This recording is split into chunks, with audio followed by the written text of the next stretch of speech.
very special guest with me today. This is Cal, and we are so excited to celebrate the first official day of summer. How do you feel, man? Good, because I love summer. We had to do some kinds of work, but I love when we go to the pool. Me too. And I hope you guys are enjoying your first official day of summer. Cal and I are just here.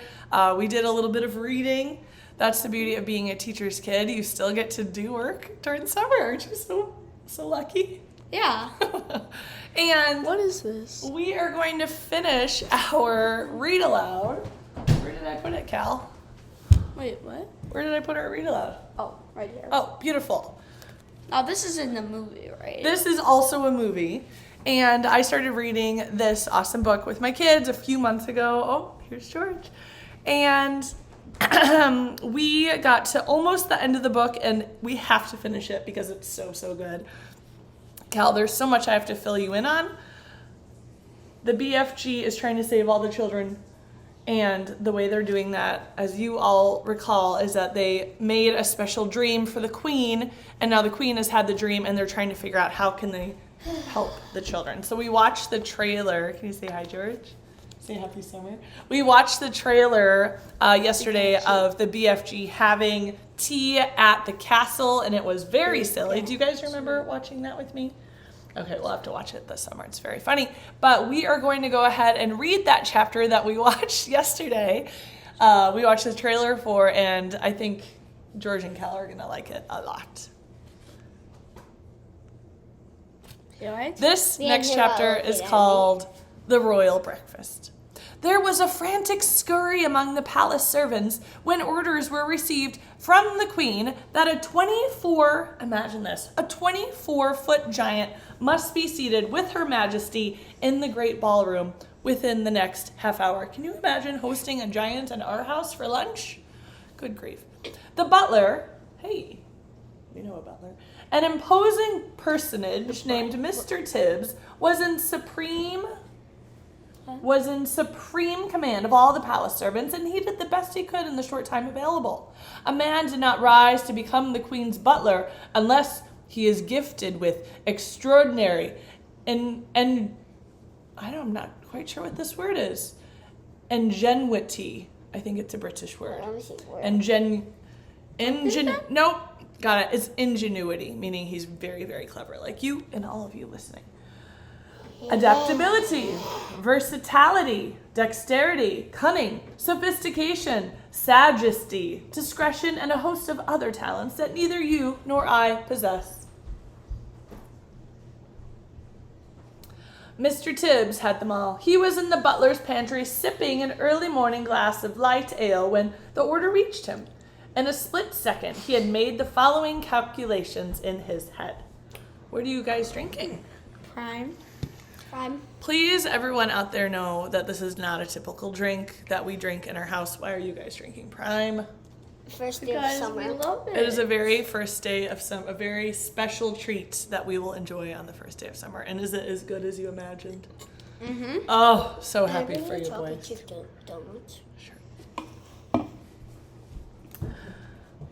And if a normal 6-foot man requires a 3-foot high table to eat off of, a 24-foot giant will require a 12-foot high table. And we even got some chocolate chip donuts. We even have some for very, breakfast. very special treat. We have also donuts. It is a very special summer.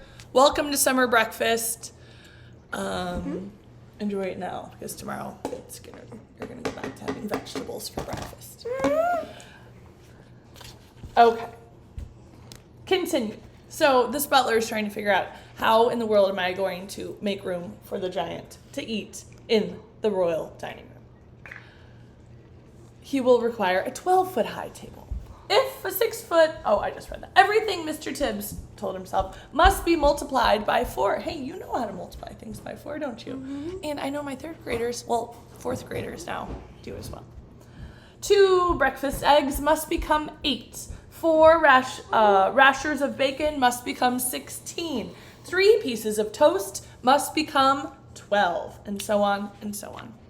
These calculations about food were immediately passed on to Monsieur Papillon, The royal chef. Mr. Tibbs skimmed into the ballroom. Butlers don't walk, they skim over the ground. Followed by a whole army of footmen. The footmen all wore knee breeches, and every one of them displayed beautifully rounded calves and ankles. How lovely. There is no way you can become a royal footman unless you have a well-turned ankle. It is the first thing they look at when you are interviewed. Thank you. Yes. Kat? Just so you know, you can buy this Prime at Walmart or 7-Eleven. Are you guys Or trying to get Dick's. Are you guys trying to get a sponsorship from Prime? Or Dick's. Good. We can even buy it at Dick's. And you can also read the BevNet publication in which they write about Prime. Am I And right? you can even go to Mr. B's store and buy some Prime. Thank you. This is not funded or at all affiliated with Prime. Back to the story. The footmen all wore, yes, there's no way you can become a royal footman unless you have a well-turned ankle. It is the first thing they look at when you are interviewed. Push the grand piano into the center of the room, Mr. Tibbs whispered. Butlers never raised their voices, ooh, like I just did, above the softest whisper. 4 footmen moved the piano. Now fetch a large chest of drawers and put it on top of the piano, Mr. Tibbs whispered. 3 other footmen fetched a very fine Chippendale mahogany chest of drawers and placed it on top of the piano. That will be his chair, Mr. Tibbs whispered. Are you hearing how they're making a giant chair for the BFG? It is nearly 8 feet off the ground. Now we shall make a table upon which this gentleman may eat his royal breakfast in comfort. Fetch me 4 very tall grandfather clocks. There are plenty of them around the palace. Let each clock be 12 feet high. 16 footmen spread out around the palace to find the clocks. They were not easy to carry and required 4 footmen to carry each one. Place the 4 clocks in a rectangular, are you imagining this happening? 8 feet by 4 along the grand piano, Mr. Tibbs said. The footman did so. Now fetch me the young prince's ping pong table, Mr. Tibbs whispered. What are they going to do with the ping pong table, George? We have the illustration of the footman carrying in the clocks, trying to build this very unique table for the BFG. The ping pong table was carried in. Unscrew its legs and take them away, Mr. Tibbs whispered. This was done. I'm not whispering like Mr. Tibbs. I'm not doing a very good job with that whispery voice. Now place the ping pong table on top of the 4 grandfather clocks, Mr. Tibbs whispered. To manage this, the footman had to stand on step ladders. Mr. Tibbs stood back to survey the new furniture. None of it is in the classic style, he whispered, but it will have to do. He gave orders that a damask tablecloth should be draped over the ping pong table, and in the end, it looked really quite elegant, after all. Oh, this is hydration. Hydration, yeah. At this point, Mr. Tibbs was seen to hesitate. The footmen all stared at him, aghast. The butlers never hesitate, not even when they're faced with the most impossible problems. It is their job to be totally decisive at all times. Do you know what Prime is made out of? Coconut water. Thank you. And even some mussels. Knives and forks and spoons, Mr. Tibbs was heard mutter. Our cutlery will be like little pins in his hands, so he can't use normal forks. He's a giant. What do you think that he could use, George? We shall see. But Mr. Tibbs didn't hesitate for long. Tell the head gardener that I require immediately a brand new unused garden fork and also a spade. So he's going to be using a garden shovel for his utensils. Is that silly? Yeah. Is that a good idea? Yeah. And for a knife, we shall use the great sword hanging on the wall in the morning room. But clean the sword well first. It was last used to cut off the head of King Charles I, and there may still be a little dried blood on the blade. When all this had been accomplished, Mr. Tibbs stood near the center of the ballroom, casting his expert butler's eye over the scene.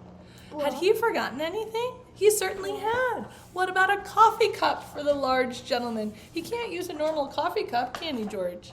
What? Fetch me, he whispered, the biggest jug you can find in the kitchen. A splendid 1-gallon porcelain water jug was brought in and placed on the giant's table beside the garden fork and the garden spade and the great sword. So much for the giant. Mr. Tibbs then had the footman move a small, delicate table and 2 chairs alongside the giant's table. This was for the queen and for Sophie, the little girl. The fact that the giant's table and chair towered far above the smaller table simply could not be helped. All these arrangements were only just completed when the queen, now fully dressed in a trim skirt and cashmere cardigan, entered the ballroom holding Sophie by the hands. A pretty blue dress that had once belonged to one of the princesses had been found for Sophie, and to make her look prettier still, the queen had picked up a superb sapphire brooch from her dressing table and had pinned it on the left side of Sophie's chest. The big friendly giant followed them, but he had an awful job getting through the door. He had to squeeze himself through on his hands and knees. Can you imagine this? And the 2 footmen pushed him from behind and 2 pulled him. Before. Did you? I think we did too. It seemed a little scary. But he got through in the end. He had removed his black cloak and got rid of the trumpet, and he was now wearing his ordinary, simple clothes. I thought the giant had an axe or something. No, he didn't have an axe. He's a big friendly giant. I know him. There are some mean giants though, and they're trying to problem solve to figure out how to save the children from the big mean giants. So my friends, it is there that we will pause for today. I am so grateful to you, Cal. Wait, what? It's the end already? No, we're just gonna pause there. It's kind of a long chapter. And George, thanks for joining us. My friends, thanks for tuning in. I love reading with you. I'm so excited to see what happens next in our story. And after this book, can we read the one that I pick? Enjoy this gorgeous summer day.